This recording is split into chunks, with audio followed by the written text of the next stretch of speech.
Olá pessoal, aqui é o professor Gilmar. Vou passar para vocês mais uma dica. Vou falar um pouquinho aqui sobre climograma. Mais uma vez, um climograma é um gráfico que nos dá a quantidade de chuvas e a temperatura ao longo de um ano em uma determinada região.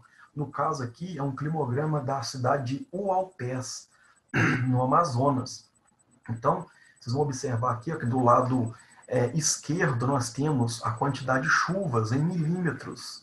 Tá? Ó, esses números aqui ó, de 0, 25, 50, 75, 100, 125, 150, 175 e assim vai, ó, até chegar no 425 é a quantidade de chuvas. É uma escala que nos está dizendo a quantidade de chuvas naquele mês.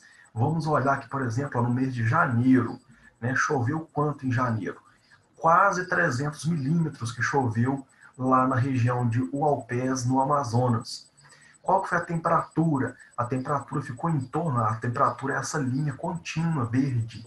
Então a temperatura ficou em torno de 25 a 26 graus. Vamos ver aqui no mês de janeiro, fevereiro, março, abril, maio, M. Em maio, a quantidade de chuva foi de 350 milímetros. Foi o mês que mais choveu lá no Amazonas. Nós podemos observar que de janeiro até dezembro, a quantidade de chuva foi considerável.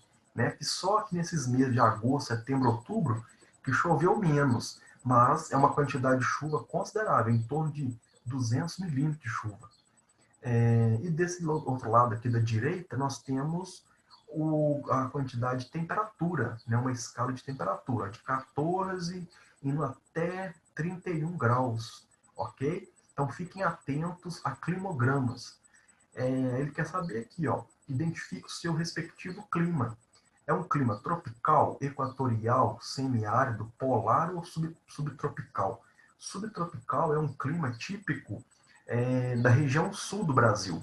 A região sul é um clima subtropical, porque tem certas épocas do ano que a temperatura lá cai bastante, e mesmo estando em uma região tropical, por isso que é subtropical. Um clima polar é muito frio, é o clima da região onde fica o Polo Norte.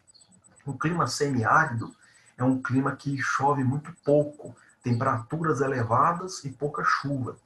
Um clima equatorial é um clima onde as temperaturas são elevadas praticamente o ano todo e a quantidade de chuva também é elevada o ano todo. Agora, um clima tropical é um clima que tem uma temperatura elevada boa parte do ano, cai um pouco às vezes no inverno, baixa um pouco.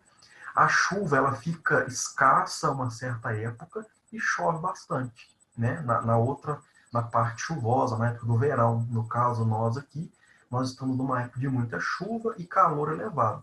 Mas nós temos uma época em que a temperatura cai um pouquinho e a chuva fica sumida também. Então, na região do Amazonas, é um clima equatorial que chove o ano todo, tá ok? Então, essa dica aí de climograma, vamos marcar equatorial e até o próximo vídeo, se Deus quiser.